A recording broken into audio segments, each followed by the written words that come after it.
आज हम लोग प्रकाशीय यंत्र के बारे में पढ़ेंगे। प्रकाशीय यंत्र के टॉपिक को पढ़ेंगे। Hello friends, welcome back to my channel. हम लोग लूसेंट साइंस का सीरीज कर रहे हैं जिसमें फिजिक्स को पढ़ रहे हैं और फिजिक्स में लाइक चैप्टर ख़त्म ही होने वाला है। उसके बाद इलेक्ट्रिसिटी स्टार्ट होगा। अगर बाकी वीडियोज़ आप लोग नहीं देखे हैं तो प्लेलिस्ट बना हुआ है, जाके देख सकते हैं। और मेरे चैनल पर नए हैं तो सब्सक्राइब जरूर कर लीजिएगा। वीडियो अच्छा लगे तो लाइक ज़रूर कर दीजिएगा। चलिए पढ़ना स्टार्ट करते हैं। प्रकाशीय यंत्र। प्रकाशीय यंत्र में हम लोग क्या क्या पढ़ेंगे? कैमरा पढ़ेंगे, माइक्रोस्कोप पढ़ेंगे, दूरबीन पढ़ेंगे। ये सब हम लोग इस चैप्टर में पढ़ लेंगे। तो कैमरा के बारे में पढ़ना स्टार्ट करते हैं। इस यंत्र के द्वारा मनुष्यों, वस्तुओं तथा प्राकृतिक दृश्यों का स्थायी प्रतिबिंब फोटोग्राफिक प्लेट अथवा फिल्म पर लिया जाता है। ये दो प्रकार के होते हैं। कैमरा कितने प्रकार के होते हैं? दो प्रकार के होते हैं, बॉक्स कैमरा तथा फोल्डिंग कैमरा। इनके मुख्य भाग निम्न हैं। प्रकाश रोधी बॉक्स। कैमरे में यह लकड़ी अथवा धातु की बनी होती है। बॉक्स कैमरे में प्रकाश रोधी बॉक्स जो होता है, बॉक्स कैमरे में यह लकड़ी या धातु का बना होता है जिसकी लंबाई स्थिर रहती है। फोल्डिंग कैमरे में यह बॉक्स काले चमड़े या धौंकनी के ढंग का बना होता है जिससे इसकी लंबाई में परिवर्तन किया जा सकता है। बॉक्स चारों ओर से अच्छी तरह बंद होता है जिससे कि इसमें बाहर का प्रकाश प्रवेश नहीं कर पाता है। बॉक्स के अंदर का भाग काला पुता होता है जिससे इसकी दीवारों पर प्रकाश का परावर्तन नहीं होता है। अब है लेंस। तो प्रकाश रोधी बॉक्स के आगे के भाग में एक उत्तल लेंस लगा होता है। कौन सा लेंस लगा होता है? उत्तल लेंस लगा होता है जिसे अभिदृश्यक लेंस कहते हैं। तो कैमरे में उत्तल लेंस का उपयोग होता है। अच्छे कैमरे में अभिदृश्यक लेंस कई लेंसों से मिलकर बना होता है। इससे प्रतिबिंब के दोषों का निवारण हो जाता है। अब है डायफ्राम। अभिदृश्यक लेंस के ठीक सामने धातु का एक गोल पर्दा लगा होता है जिसके बीच में एक छिद्र होता है। इसे डायफ्राम कहते हैं। डायफ्राम के छिद्र से होकर ही प्रकाश कैमरे में प्रवेश करता है, जैसे कि आप देख सकते हैं। छिद्र का आकार आवश्यकता अनुसार बढ़ाया घटाया जा सकता है। अब है शटर। लेंस के पीछे एक स्वतः चालित कपाट होता है जिसे शटर कहते हैं। जब यह बंद रहता है तो कैमरे में प्रकाश प्रवेश नहीं करता।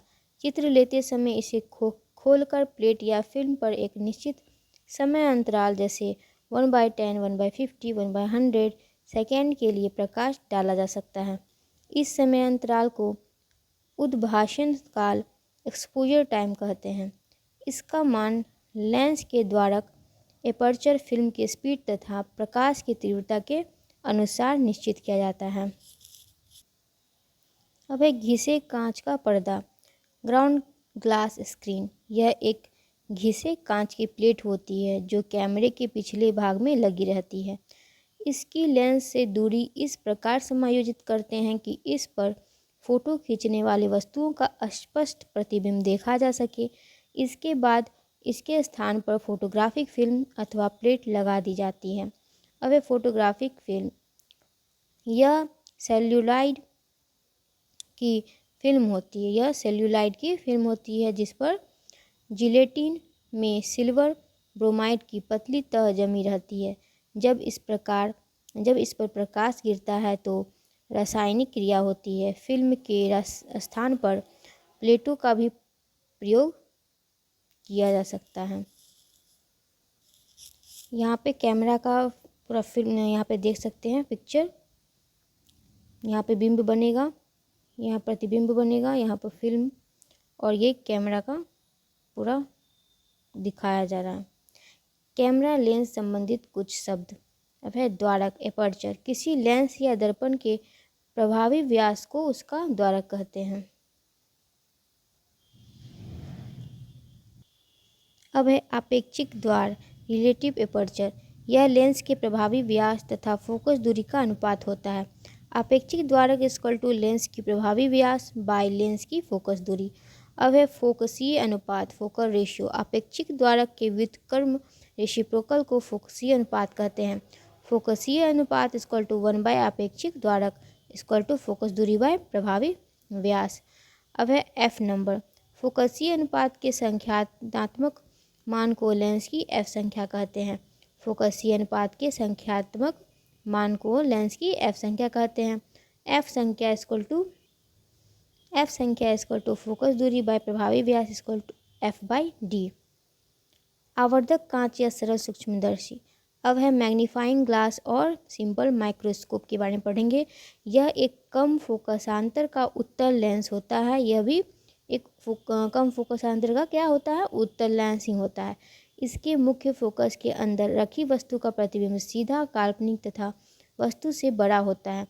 यह एक आवर्धक शीशे की तरह व्यवहार करता है, क्योंकि प्रतिबिंब द्वारा आँख पर बनाया गया कोण खुली आँख पर वस्तु द्वारा बनाए गए कोण से बड़ा होता है। उत्तल लेंस जितना वक्रीय होगा, उसके द्वारा आवर्धन उतना अधिक होगा, क्योंकि उसका फोकस कम होने से वस्तु का प्रतिबिंब आँख के और नज़दीक बनेगा और फलतः आँख पर बनाया गया कोण भी बड़ा होगा और वस्तु बड़ी दिखाई पड़ेगी। यहाँ पे देखिए, वस्तु यहाँ पे देख रहा है, यहाँ से तो बड़ी दिखाई पड़ रही है। यहाँ पे वस्तु है और इससे बड़ी दिखाई पड़ रही है। ठीक है। अब है आवर्धन क्षमता, मैग्नीफाइंग पावर। किसी लेंस की आवर्धन क्षमता एक अनुपात है जो प्रतिबिंब द्वारा आँख पर बनाए गए दर्शन कोण बीटा और स्पष्ट दृष्टि की न्यूनतम दूरी पर रखी गई वस्तु द्वारा आँख पर बनाए गए दर्शन कोण अल्फा के बीच होता है। अर्थात आवर्धन क्षमता m equal to beta by alpha. सरल सूक्ष्मदर्शी के लिए m equal to 1 plus D by F. D equal to 25 centimetre, जहाँ डी इक्वल 25 सेंटीमीटर यह स्पष्ट दृष्टि की न्यूनतम दूरी है। तो स्पष्ट दृष्टि की न्यूनतम दूरी कितना है, तो 25 सेंटीमीटर। ये पीछे भी पढ़े थे हम लोग। और f इक्वल टू सरल सूक्ष्मदर्शी के लेंस उत्तल की फोकस दूरी। तो उत्तल लेंस की फोकस दूरी हो जाएगी f। तो लेंस की आवर्धन और आवर्धन क्षमता में अंतर। आवर्धन और आवर्धन क्षमता दोनों पदों का व्यवहार प्रायः समान अर्थ के रूप में किया जाता है, लेकिन दोनों में निम्न अंतर है। वो अंतर आगे पढ़ेंगे। यहाँ देखते हैं आवर्धन और आवर्धन क्षमता में अंतर। आवर्धन यह रेखीय आवर्धन है। यह प्रतिबिंब और बिंब मतलब वस्तु के आकार का अनुपात है।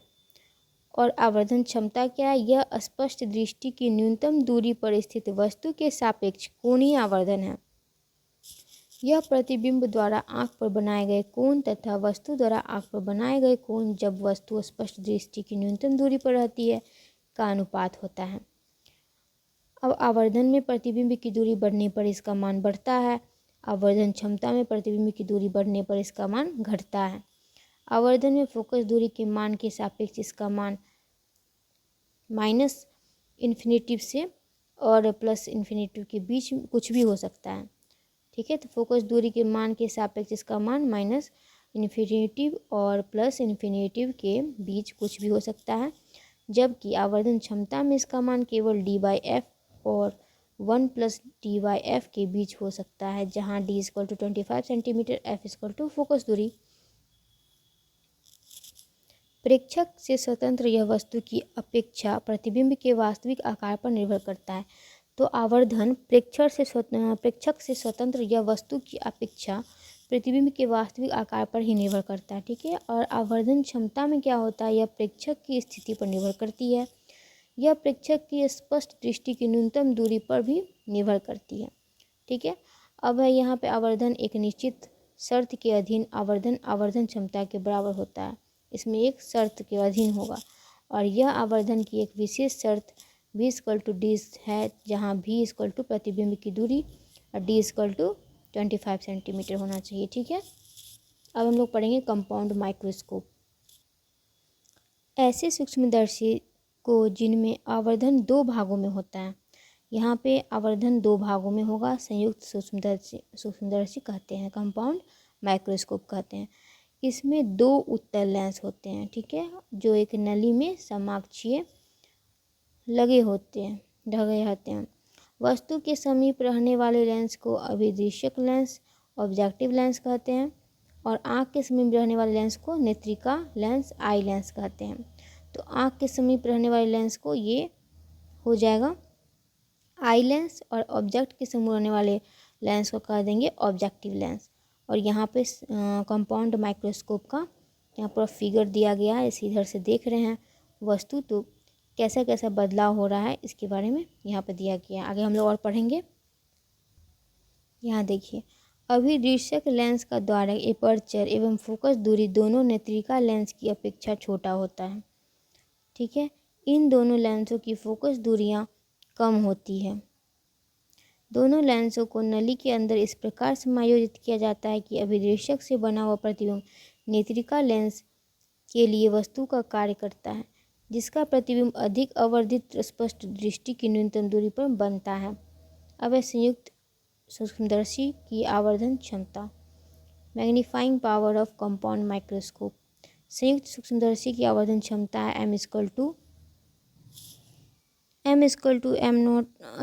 Into ME। जीरो क्या हो जाएगा, तो ये आवर्धन क्षमता किसका होगा, अभिदृश्यक लेंस का हो जाएगा। अभिदृश्यक लेंस मतलब ऑब्जेक्टिव लेंस। ठीक, तो ये ऑब्जेक्टिव लेंस का मैग्नीफाइंग पावर हो जाएगा और ये आई लेंस का मैग्नीफाइंग पावर हो जाएगा। तो m0 into ME equal to V0/U0 into 1 + D/FE equal to D into L/FE into F0। यहाँ पे दिया गया है m0 इक्वल टू अभिदृश्यक लेंस मतलब ऑब्जेक्टिव लेंस का आवर्धन क्षमता, और ये ME इक्वल टू नेत्रिका की आवर्धन क्षमता, V0 इक्वल टू अभिदृश्यक से प्रतिबिंब की दूरी, U0 इक्वल टू अभिदृश्यक से बिंब की दूरी मतलब बिंब या वस्तु की दूरी। ठीक है, D इक्वल टू स्पष्ट देखने की न्यूनतम दूरी जो 25 सेंटीमीटर होता है। ठीक है, आगे है FE इक्वल टू नेत्रिका की फोकस दूरी, L इक्वल टू नली की लंबाई और F0 इक्वल टू अभिदृश्यक की फोकस दूरी। ऊपर के संबंध से स्पष्ट है कि संयुक्त सूक्ष्मदर्शी मतलब कंपाउंड माइक्रोस्कोप की आवर्धन क्षमता अधिक होने के लिए अभिदृश्यक एवं नेत्रिका लेंस का फोकसांतर कम होना चाहिए। इस संबंध में यह भी स्पष्ट है कि यंत्र की आवर्धन क्षमता यंत्र की नली की लंबाई L पर निर्भर करती है और L का मान बढ़ने से M का मान सीधे रूप में बढ़ता है। अब है दूरबीन, टेलीस्कोप। दूरबीन एक ऐसा प्रकाशीय यंत्र है जिसकी सहायता से आकाशीय पिंडों अथवा बहुत अधिक दूर पर स्थित वस्तुओं को आसानी से स्पष्ट रूप से देखा जाता है। दूरबीन दो प्रकार के होते हैं, अपवर्तक दूरबीन और परावर्तक दूरबीन, रिफ्रैक्टिंग टेलीस्कोप और रिफ्लेक्टिंग टेलीस्कोप। रिफ्रैक्टिंग और रिफ्लेक्टिंग, ठीक है। अब है रिफ्रैक्टिंग अपवर्तक दूरबीन। यह 3 प्रकार के होते हैं। पहला है खगोलीय दूरबीन, एस्ट्रोनॉमिकल टेलीस्कोप, पार्थिव दूरबीन, टेरेस्ट्रियल टेलीस्कोप, गैलीलियन दूरबीन, गैलीलियन टेलीस्कोप। अब एक खगोलीय दूरबीन के बारे में पढ़ते हैं, एस्ट्रोनॉमिकल टेलीस्कोप। इसका निर्माण डेनमार्क के ज्योतिष शास्त्री केपलर के द्वारा 1611 में ईस्वी में किया गया था। किसके द्वारा किया गया था? केपलर के द्वारा 1611 में किया गया था। इसकी सहायता से अंतरिक्ष में दूर स्थित वस्तु को आसानी से देखा जा सकता है। इसमें 2 उत्तल लेंस लगे होते हैं। कौन से लेंस? उत्तल लेंस। पहला उत्तल लेंस एक चौड़ी नली में व्यवस्थित होती है जिसका घेराव और फोकसांतर बड़ा होता है। दूसरा उत्तल लेंस एक पतली नली के छोर पर लगा रहता है जिसका फोकसांतर एवं घेराव कम होता है। दोनों नलियाँ एक दूसरे से जुड़ी होती है। बड़े फोकसांतर वाले लेंस को वस्तु की ओर रखा जाता है जिसे अभिदृश्यक लेंस ऑब्जेक्टिव लेंस कहते हैं। कम फोकसांतर वाले लेंस के समीप आंख रखकर वस्तु के प्रतिबिंब को देखा जाता है। इसे नेत्रिका लेंस आई लेंस कहते हैं। दोनों नलियां एवं दोनों लेंस समाक्षीय होते हैं। इसका समायोजन 2 प्रकार से किया जाता है। पहला है अनंत के लिए समायोजन। इस समायोजन में अंतिम प्रतिबिंब अनंत पर बनता है जो काफ़ी आवर्धित होता है। इस तरह समायोजन करने की क्रिया को अनंत के लिए फोकसिंग फॉर इन्फिनिटी करना कहते हैं। दूसरा है स्पष्ट दर्शन की न्यूनतम दूरी के लिए समायोजन। इस समायोजन में अंतिम प्रतिबिंब स्पष्ट दृष्टि की न्यूनतम दूरी पर बनता है जो वस्तु की अपेक्षा उल्टा आवर्धित तथा स्पष्ट होता है। इस तरह समायोजन करने की क्रिया को सामान्य दृष्टि के लिए फोकस करना कहते हैं, फोकसिंग फॉर नॉर्मल विजन। अब फिगर देख लेते हैं। यहाँ फिगर दिया गया है, आप लोग समझ ही रहे होंगे, जो पढ़े हैं वही सब यहाँ पे दिया गया है। यहाँ पे खगोलीय दूरबीन की आवर्धन क्षमता m = F0/FE 1+FE/d जब प्रतिबिंब 25 सेंटीमीटर पर बनता है। m=F0/FE जब प्रतिबिंब अनंत पर बनता है। नली की लंबाई F0+FE जब प्रतिबिंब अनंत पर बनता है। यहाँ पे नली की लंबाई F0+U=F0+DFE/FE+D जब प्रतिबिंब 25 सेंटीमीटर पर बनता है। जहाँ F0 बोल रहे हैं, यहाँ FO समझिएगा, ओ भी बोल सकते हैं। जैसे यहाँ पे ऑब्जेक्टिव लेंस के बारे में बताया गया है, तो ऑब्जेक्टिव लेंस का फोकस दूरी के बारे में, ये F0 क्या है, FO या F0 ये अभिदृश्यक ऑब्जेक्टिव की फोकस दूरी है। FE है नेत्रिका की फोकस दूरी, और U है वस्तु दूरी, D है स्पष्ट दर्शन की न्यूनतम दूरी, और M है आवर्धन क्षमता। अब पार्थिव दूरबीन के बारे में पढ़ेंगे। Terrestrial telescope. खगोलीय दूरबीन में अंतिम प्रतिबिंब वस्तु की अपेक्षा उल्टा होता है। अब इसमें क्या हो जाएगा, हम लोग खगोलीय दूरबीन में पढ़ें कि प्रतिबिंब कैसा हो रहा है, वस्तु की अपेक्षा उल्टा होता है। इसीलिए यह दूरबीन पार्थिव वस्तु को देखने के लिए उपयुक्त नहीं होता है। इसीलिए वो खगोलीय दूरबीन जो होता है वो पार्थिव टेरेस्ट्रियल वस्तु को देखने के लिए उपयुक्त नहीं माना जाता है। यदि दूरबीन में प्रतिबिंब को वस्तु की अपेक्षा सीधा कर देने की समुचित व्यवस्था कर दी जाए तो वह पार्थिव दूरबीन कहलाता है, टेरेस्ट्रियल टेलीस्कोप कहलाता है। इस दूरबीन की सहायता से पृथ्वी पर स्थित दूर की वस्तुओं को आसानी से देखा जा सकता है। तो पृथ्वी पे जो वस्तु को, दूर की वस्तु को देखा जाता है, वो किस टेलीस्कोप से देखा जाता है, तो टेरेस्ट्रियल टेलीस्कोप पार्थिव दूरबीन से देखा जाता है। यहाँ पे फिगर दिया गया है।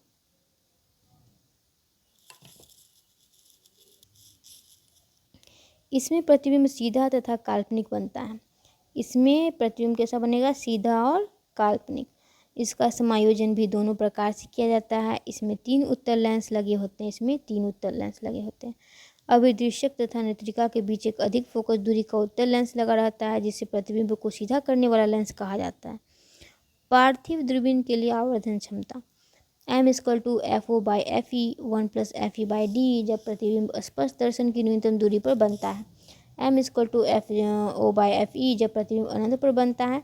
और नली की लंबाई F0+4F+FE जब प्रतिबिंब अनंत पर बनता है। नली की लंबाई F0+FO या F0+4F+DFE/D+FE जब प्रतिबिंब स्पष्ट दर्शन की न्यूनतम दूरी पर बनता है। जहाँ FO अभिदृश्यक की फोकस दूरी है, FU की नेत्रिका की फोकस दूरी, F हो गया सीधा करने वाले लेंस की फोकस दूरी, D हो गया स्पष्ट दर्शन की न्यूनतम दूरी, और M हो गया आवर्धन क्षमता। अब पढ़ेंगे हम लोग गैलीलियन टेलीस्कोप। इसमें क्या होता है, तो इसका निर्माण गैलीलियो ने सन 1609 ईस्वी में किया था। कब किया था, 1609 में। नाम से ही पता चल रहा है गैलीलियन दूरबीन है, तो ये गैलीलियो इसका आविष्कार किए थे, निर्माण किए थे। इसमें प्रतिबिंब हमेशा वस्तु के सापेक्ष सीधा बनता है। इसमें प्रतिबिंब सीधा बनेगा। इसमें अभिदृश्यक के रूप में बड़े फोकसांतर तथा बड़े घेरा का उत्तल लेंस का नेत्रिका के रूप में छोटे फोकसांतर एवं छोटे घेरा का अवतल लेंस लगा होता है। तो उत्तल के साथ साथ इसमें अवतल लेंस भी लगा होता है। जैसा कि फिगर में देख सकते हैं, ये अवतल हो गया, ये उत्तल हो गया, और इसका भी समायोजन दोनों ही प्रकार से किया जाता है।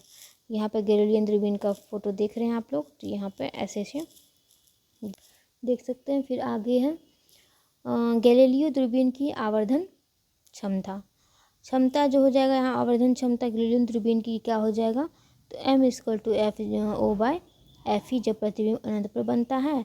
m=FO/FE 1-FE/D जब प्रतिबिंब स्पष्ट दर्शन की न्यूनतम दूरी पर बनता है।